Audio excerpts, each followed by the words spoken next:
Okay, the next set of adjustments we're going to take a look at is the color enhancement section. First, we have Vibrance. And Vibrance is a function of brightening the color, but it works differently than saturation.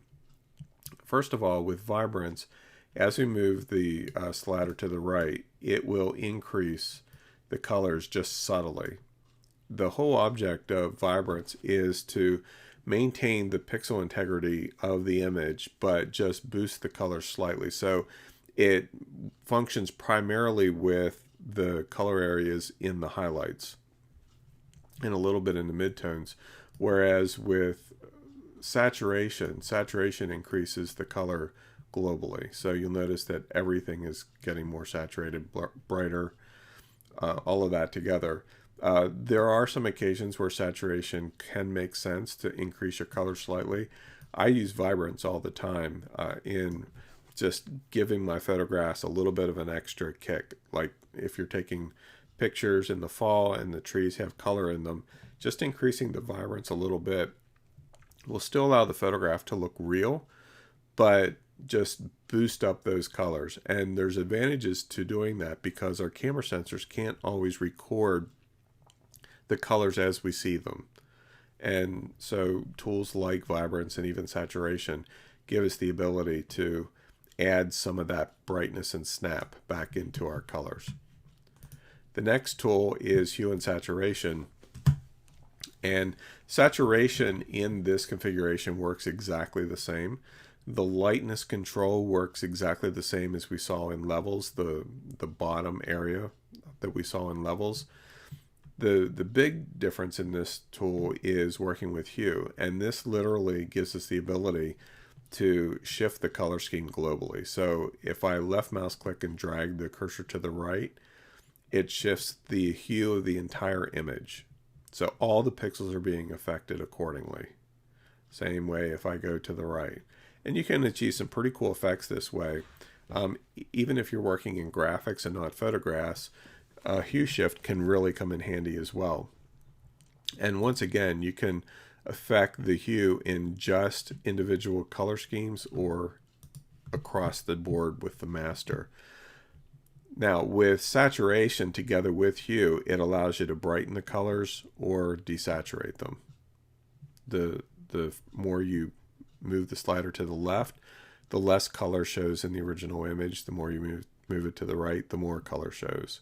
And then lightness, again, is a global brightening or darkening of the image.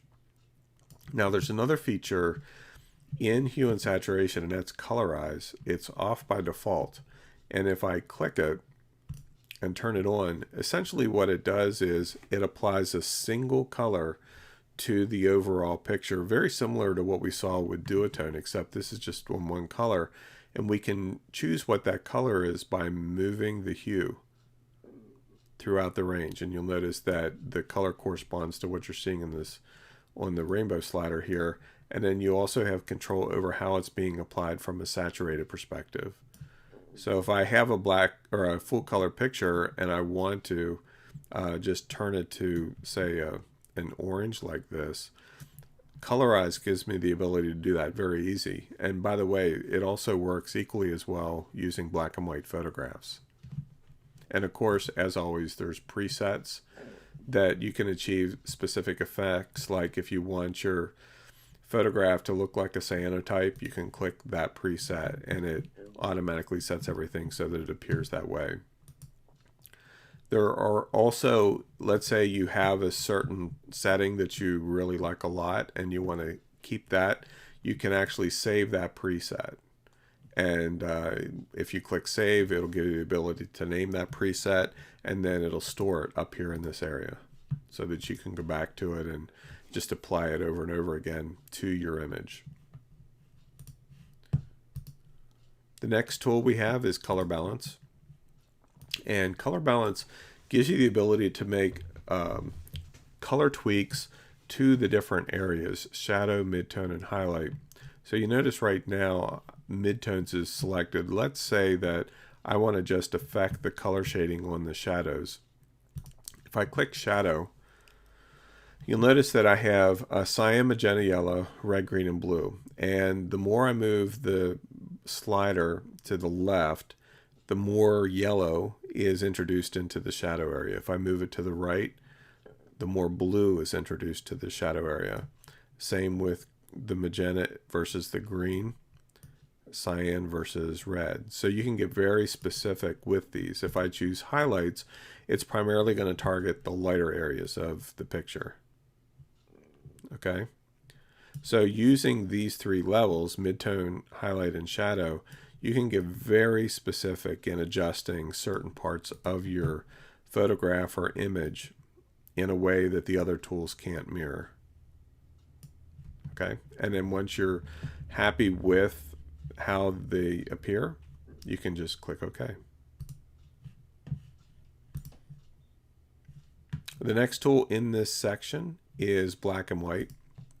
And the black and white is different than what we saw with grayscale. It's also different than desaturate because you have the ability to control how the black and white is being converted. And what I mean by that is, remember back when we all used film.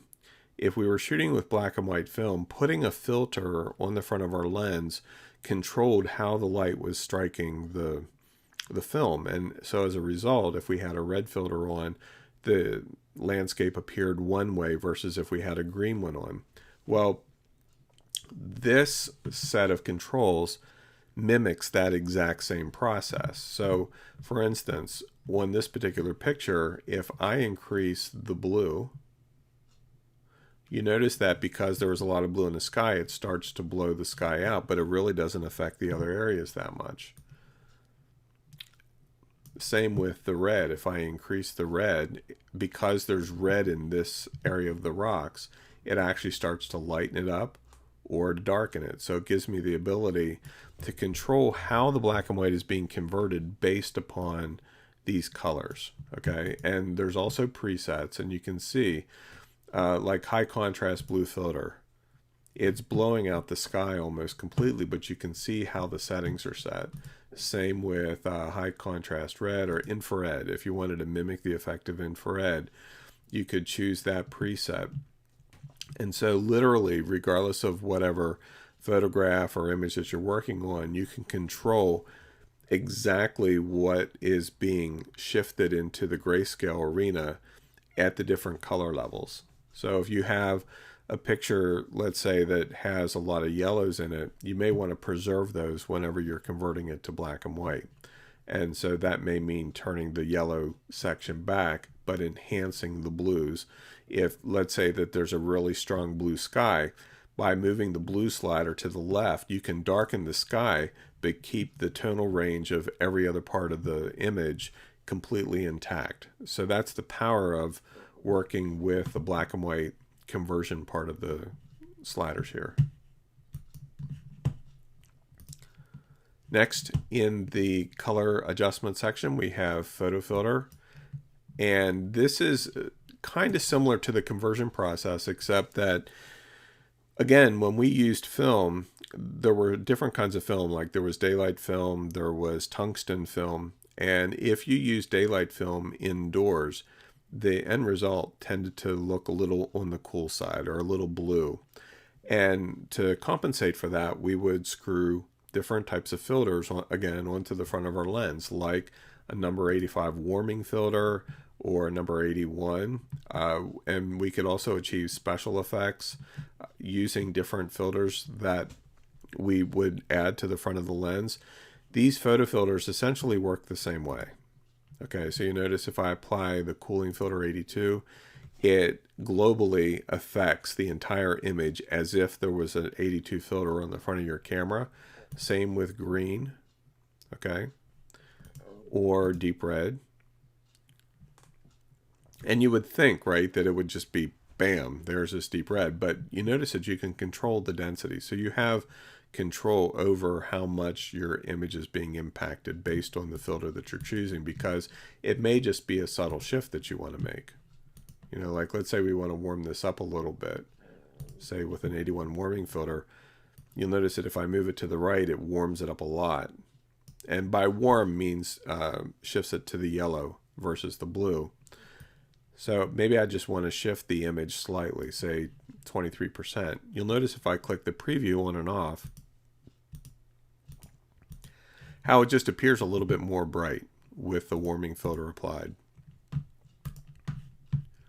The next filter in this section is Channel Mixer, and Channel Mixer isn't a setting that you'll probably use very often. It just gives you the ability to shift the red, green, and blue channels in some pretty funky ways. And again, there's presets, and you can achieve similar results like you did with some of the other filters. Like if I choose black and white with an orange filter, it's just a different form of conversion process. But in this case, instead of converting the image based upon what we used to use as normal filters, like red, green, blue, and yellow, and so on, it makes the conversion happen based upon the RGB channels, the red, green, and blue channels that exist in web-based images. So it's very similar in some respects. In other respects, it's completely different.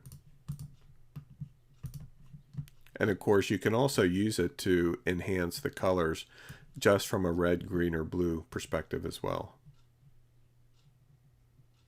So you're probably starting to get the idea that you have a lot of control over how your image appears. And the last one is color lookup that we're going to look at. And this is one that you're likely never going to use ever. And it's totally based on color profiles that really have very little to do with most of the work that you're going to be working in.